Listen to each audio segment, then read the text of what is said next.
Everyone, I am Rinku, working as an assistant professor in Department of Management in RPIT Technical and Medical Campus.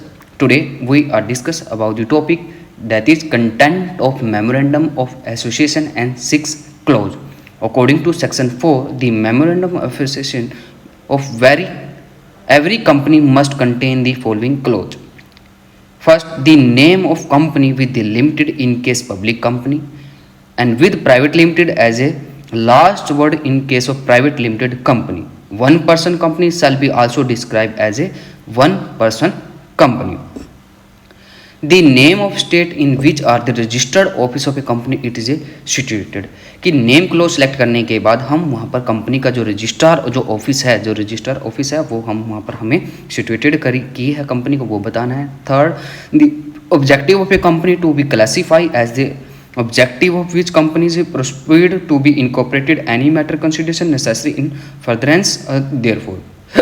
Fourth, in case of company other than trading in cooperation with the objective not confirmed to be state in the state whose territory the objective extend. The liability of a memorandum या members in a company of a company limited by share and guarantee. In case of a company having a share capital, the amount of share capital with which is the company proceeds of the registered and the division of the share in fixed amount. The memorandum shall be concluded with the association clause which must state of the desire of the subscriber to be formatting into a company. Unlimited need not include clause 5th and 6th in its memorandum. A brief discussion of a various clause of the memorandum association following. First clause, name clause. Name clause means identity of company and symbol of personal existence. Name clause section 4 subsection 1 subsection A. Section 4 subsection 1, the memorandum of a company shall be state. Section A, the name of company with the last word. Limited of in case public company, private limited in case of private limited company. Nothing in clause shall apply of a company registered section under 8 and charitable company.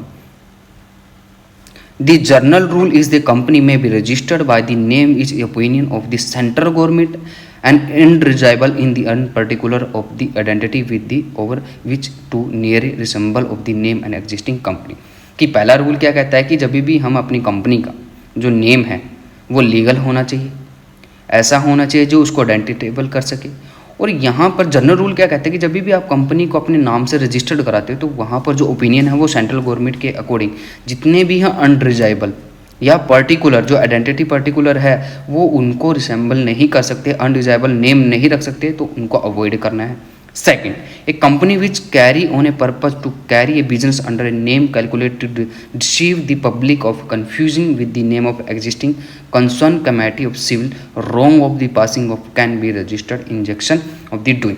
अगर आपका कोई name जो already existing company है उससे similar है जो confusion create कर सकता है वो भी आपको अवॉइड करके चलना है. इसी के अंदर ये क्या कहता है कि the company is a free to choose any name but it must not be undesirable or must not be reasonable of the name of any other registered company. ये सिंपल सा फंडा है जिसके अंदर the company is a free to choose any name but is not be undesirable, कि undesirable ना होना चाहिए, दूसरा रिजेबल नहीं होना चाहिए अनदर कंपनी के साथ में. इसके अंदर फॉर एग्जाम्पल जैसे plant of carry off A business under the trade name of the buttercup dairy company. Another company was registered under the name of Buttercup Magazine Company Limited. ये similar हो जाता है तो यहाँ पर ये अवॉइडेबल रहेगा, इसको यहाँ पर हमें लेके नहीं चलना. According to rule 8 of the company incorporation rule 2014, a propose name of the consider to be undesirable it identity and to nearly resembling with name of a company in existence and a registered trademark and trademark which is subject of the applicable of the registration of any other person under the Trade Act 1999. The name shall be considerable undesirable. It attract the provision of section 3 of the enable of the name and prevention and the improper use of the Act 1950. It include any word to word which are the offensive to any section of the people. Second close आता है हमारा यहाँ पर registered office close. कि registered office close पहले close में तो हमने बताया कि कंपनी का नाम हमें कैसे रखना है, कौन कौन से वहाँ पर ऐसे हैं जहाँ पर हम अपने कंपनी का नाम उनके बिहाफ पर नहीं रख सकते, जैसे अनडिजाइबल नेम नहीं होने चाहिए सेंट्रल गवर्नमेंट के अकॉर्डिंग जितने भी हमारे जो नेम हैं, ठीक है जी। दूसरा इसके अंदर क्या बोला है कि हमारा जो नेम है वो रिसेंबल फॉर्म में ना होना, जो एग्जिस्टिंग कंपनी उसे मैच ना करे। तो पहला तो हमारा आइडेंटिटी से रिलेटेड है। अगर हम बात करें सेकंड जो क्लोज आता है हमारा important clause, registered office clause. अब रजिस्टर्ड ऑफिस क्लोज किसके अंदर आता है? Section 4 subsection 1 subsection B, the memorandum of a company shall be mention. इसके अंदर मेंशन क्या होती है? State in which of the registered office of the company is to be situated, कि वो हमें बताना। This clause state of the name of a were registered of a company in to situated. A company shall have its registered office. Such office must be in existence and form has the 15 day of incorporation. कि क्या कहता है कि जैसे ही हमने incorporation के लिए apply किया, ठीक है ना, उसके 15 डेज के अंदर अंदर हमें अपना जो रजिस्टर ऑफिस है, जो रजिस्टर्ड ऑफिस है या आप बोल सकते हो जो हेड ऑफिस है, वो हमें वहाँ पर क्या करना है? बना लेना जरूरी है। Notice of the situation of the registration office in every change therefore must begin the registrar with in 15 days. और वो सभी डिटेल विद इन 15 डेज के साथ वो किसको करे? रजिस्टर ऑफिस को करे। The registrar office of a company is the official address of a company where the statutory book and record must be normally be kept. कि जहाँ पर रजिस्ट्रार ऑफिस हमारा, वो रजिस्टर ऑफिस हमारा वो होता है, कंपनी का ऑफिशियल एड्रेस होता है, जहाँ पर हमारी जितनी भी स्टेशनरी जो बुक्स हैं, जो रिकॉर्ड्स हैं, वहाँ पर जो रखे जाते हैं, ठीक है ना। जब हम कंपनी का जो रजिस्टर्ड है, कंपनी का ऑफिस जब रजिस्टर्ड करते हैं, तो वहाँ पर हमारे न्यूली फीचर्स क्या किए जाते हैं उसके अंदर, कि इसके अंदर बेसिकली हमारा क्या किया जाएगा? इसके अंदर every company is required to print उसका सिन नंबर अप्लाई करना पड़ेगा, telephone number, fax number, email number, website number on all it business letter, bill headed head, paper ad and all notice and other official publication पे हमें करना पड़ेगा। अब section 4 subsection 1 and subsection B के according this clause state of name which address of the register office will be specified in correspondence bill.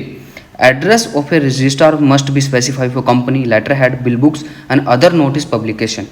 It default made in compiling with these requirement, the company and every other office who is the default shall be punishable with the fine of the may be extended 1000 per day, during which in defaulting continue but not exceed is 1 lakh. अगर ये सभी information register office से related अगर वो ये सभी proceedings है वो फुलफिल नहीं कर पाते, तो उन पे 1000 पर डे के अकॉर्डिंग फाइन लगेगा, बट वो एक्सटेज नहीं होगा 1 लाख से ज़्यादा। Importance of the registrar office की हमारे लिए इंपॉर्टेंस क्या है? रजिस्ट्रार की, रजिस्ट्रार क्लोज क्यों इतना इंपॉर्टेंट है हमारे लिए? To ascertain the domicile and nationalization of a company. दूसरा, this decision of the court of the also determine the reference of the register office of the company. अगर किसी registry को, court को अगर हमें कोई लेटर देना है तो वो रजिस्ट्रार कंपनी, रजिस्टर जो ऑफिस है उसी को देगा। It will place various register related to the company must be kept and all commission and notification sent भी, जहाँ पर हमारे कम्युनिकेशन जो हैं, जो नोटिस है वो सभी वहाँ पर आएंगे। Any document can be served on the company with sending the post under the certification of the post and register force। कि हमारा जो कंपनी है जहाँ से हमने रजिस्ट्रेशन कराया कंपनी एक्ट के थ्रू, जो रजिस्ट्रार ऑफिस है वो हमें सर्टिफिकेट प्रोवाइड कराएगा, जो पोस्ट करेगा, डिलीवर करेगा, वो भी रजिस्टर्ड ऑफिस पे ही आएगा, ठीक है ना। तो ओवरऑल हमारा हम बात करें तो ये सेकंड का हमारा क्लोज किसके अंदर आता है? रजिस्ट्रेशन क्लोज के अंदर आता है। इसके अंदर बताया गया कि एनुअल जनरल मीटिंग जब कंपनी मस्ट भी करती है तो वो भी अपनी सिटी एंड टाउन के अंदर ही करेगी, ठीक है ना। उसके अंदर कंपनी को सर्वाइव करेगी। सेक्रेटरी जो होगा, डायरेक्टर होगा, 1 प्रिंसिपल होगा, वो उसी को लेटर रिसीव्ड करेगा। जनरल मीटिंग होगी वो भी इसी के अकॉर्डिंग, और 182 के अकॉर्डिंग वो सर्कुलेट किया जाएगा सेक्शन के अकॉर्डिंग रजिस्टर ऑफिस को। थर्ड क्लोज आता है हमारा objective clause, section 4 subsection 1 and subsection C. The third one important clause which in the define the limit and the extent of the activity of a company, it is objective clause। कि ये third close भी हमारा important हो जाता है क्योंकि ये हमें बताता है कि जो कंपनी है, कंपनी का ऑब्जेक्टिव क्या है, उसका एक्टिविटी क्या परफॉर्म करने वाली है, उसकी लिमिट्स क्या हैं। तो इसके अंदर हमारा क्या रिक्वायर्ड है? Company to dividing in the objective in the clause 2 part, कि अपने ओवरऑल ऑब्जेक्टिव को 2 पार्ट में डिवाइड करता है। पहला जो है objective to be pursue on incorporation. जब पहला ऑब्जेक्टिव है, मेन ऑब्जेक्टिव आप उसको बोल सकते हो, जब कंपनी को हमने इनकॉर्पोरेशन कराया है, रजिस्ट्रेशन के टाइम जब हमने ऑब्जेक्टिव अपना प्रेजेंट किया वो। सेकंड आता है हमारा subject matter necessary of the futureness therefore. Objective state in the main clause are to be pursued by the company immediately after the incorporation within a reasonable time. Therefore, after that, where a main objective of a company having a failed of the materialize of the tribunal any other winding up their just and unequivocal ground. हमारे लिए important क्यों है, जो है हमारे लिए objective close. This close is the most important close of the memorandum of association of a company because it not only show the objective for which company is the form but is also determine the expanse of the power which the company can exercise in order to achieve their objective. It is essential that a public who the purchase its share should know clearly what are the objective for which are they paying and which they want to encourage. Lord Parker in case and Courtman versus Broadman has been beautifully summed up of the importance of the objective clause. The truth of statement a company objective it is a memorandum intent of the survival without of purpose. Fourth clause is liability clause section 4 subsection 1 and subsection D. This clause has to state of the nature of liability that a member incur. In case of a company limited by share, the member are liable only the amount unpaid on the share as taken by them. If his share fully paid up, his liability is nil. Wherever a shareholder holding a 10 share as the paid 5,000 on it, he can be called up upon to pay his balance is 5. In case he has paid of the fully value of the 10 rupees, he cannot be required to pay anything more, even if a company overhug debts to an credit. In case a company limited by guarantee to the member are liable to the amount undertaking to the contributing by the them and assessed of the company. The liability clause is omitted from the memorandum of the association on unlimited companies. Any alteration of a memorandum compelling a member to take up more share and or which increase his liability would be null and avoidable. अगर हम कोई memorandum के अंदर alteration करते हैं और उसके अंदर हम बढ़ा दें कि हम बोलें कि आपको मेंबर को भी कि आपको शेयर लेने हैं, उनकी जो लाइबिलिटी इंक्रीज हो गई है, तो अगर हम ऐसा करते हैं अल्ट्रेशन के टाइम तो वो अवॉइडेबल के अंदर काउंट होगा. फिफ्थ क्लोज हमारा आता है capital clause section 4 subsection 1 subsection E के according. The memorandum of the company limited by its share must state of the authorised share capital, registered capital, nominal capital and different kind of share and their nominal value of each share provision as a nature of these share are more properly to be made in the article. The amount of share capital with which the company is to be registered is a left of the discretion of those of the promoting it. Requirement of minimum paid up capital. Private company is 1 lakh, one person company is 1 lakh and public company is 5 lakh. Association of subscription clause section 13 subsection 4 subsection C.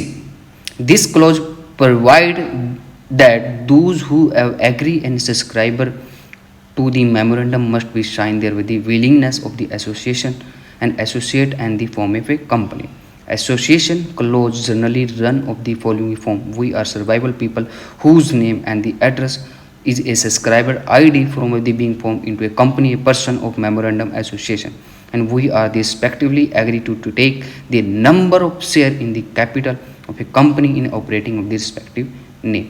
कि basically जो last one जो close है हमारा association close भी बोल सकते हैं आप इसको, या सब्सक्रिप्शन क्लोज बोल सकते हैं, कि अगर हमारी प्राइवेट कंपनी है तो वहाँ पर मिनिमम जो एटलीस्ट 2% रहेंगे वो हमारे सब्सक्राइबर रहेंगे, तो उनको उनके मेमोरेंडम बनाने से रिलेटेड, प्रिंटिंग रिलेटेड, ड्राफ्टिंग से रिलेटेड, साइनिंग से रिलेटेड, वो सभी चीज़ें जो नेम क्लोज है, जो एड्रेस क्लोज है, वो सभी उनके आगे डिस्क्लोज किया जाता है कि हम किस पर्पज़ के लिए कंपनी का फॉर्मेशन कर रहे हैं, किस पर्पज़ के लिए हम कंपनी रन कर रहे हैं, कितने टाइम पीरियड के लिए रन करेंगे, क्या हमारी लायबिलिटी किस तरीके से रहेगी, वो सभी चीज़ें इसके अंदर हमारी डिफाइन की जा जाती है.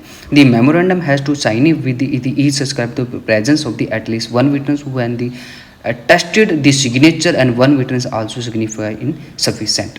But a subscriber cannot attest the signature of another subscriber. ये नहीं है कि एक सब्सक्राइबर है मैं दूसरे का सब्सक्राइबर का विटनेस बन सकता हूँ, नहीं, जो विटनेस आई विटनेस जो होगा वो अल्टरनेटिव होगा इनसे.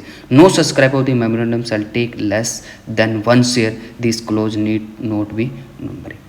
ये थे हमारे 6 क्लोज या कंटेंट बोल सकते हो मेमोरेंडम ऑफ एसोसिएशन के. Okay class, thank you.